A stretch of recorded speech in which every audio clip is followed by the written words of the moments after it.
एक दिन ठाकुर जी के अब मित्र बन गए। कौन है मित्र?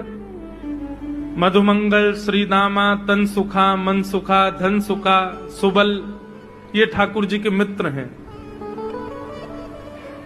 एक दिन ठाकुर जी अपने सब मित्रन के संग बैठे और मित्रों के संग बैठे हुए ठाकुर जी बोले, भैया कल से हम लोग सब यज्ञ करेंगे। मधुमंगल, श्रीदामा बोले, क्यों लाला, यज्ञ क्यों करेंगे? अरे नंद बाबा रोज अग्निहोत्र करें। मैंने उनसे पूछी अग्निहोत्र करवे ते कहा होवे, तो नंद बाबा बोले अग्निहोत्र करवे ते मन चाही वस्तु प्राप्त हो जाए, अग्निदेव प्रदान करें। ठाकुर जी के सब सखा बोले, लाला तू काहे को करेगो अग्निहोत्र? बोले अग्निहोत्र करेंगे, अग्निदेव को प्रसन्न करके कहेंगे हमारी सुंदर सी बहू आ जाए, बस हमारा ब्याह हो जाए। अग्निदेव की प्रतीक्षा करें, अग्निदेव को प्रतिष्ठान करेंगे। सब श्रीदामा मधुमंगल 3.5 वर्ष के ठाकुर जी। सोचो 3.5 वर्ष के ठाकुर जी, सखा कितने बड़े बड़े होंगे। नेक्स्ट से सबरे सखा बैठ गए, सूखे पत्ता इकट्ठे करके अग्नि प्रज्वलित कर ली। सूखे पत्तान को चूरो बना के आपस में बांट लियो।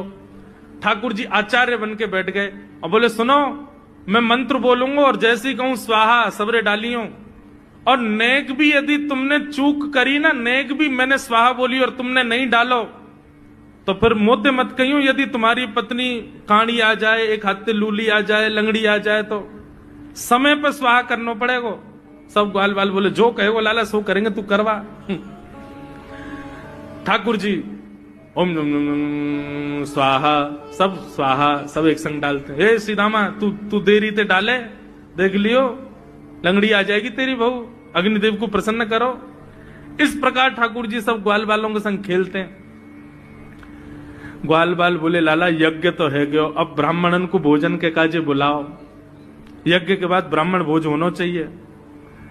सोई ठाकुर जी अपने सब ग्वाल बालों की उंगली पकड़ करके पूरे गोकुल में जाते हैं, ब्राह्मणों के घर जाकर के कहते हैं, आज नंद भवन में बढ़िया उत्सव भयो है, बढ़िया यज्ञ भयो है, भोजन के काजे शाम को आपको परिवार सहित आनो है।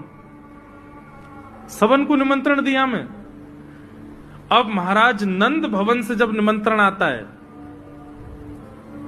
तो ब्राह्मण लोग ब्राह्मणी से कहते हैं कि आज चूल्हा मत जलाना। क्यों?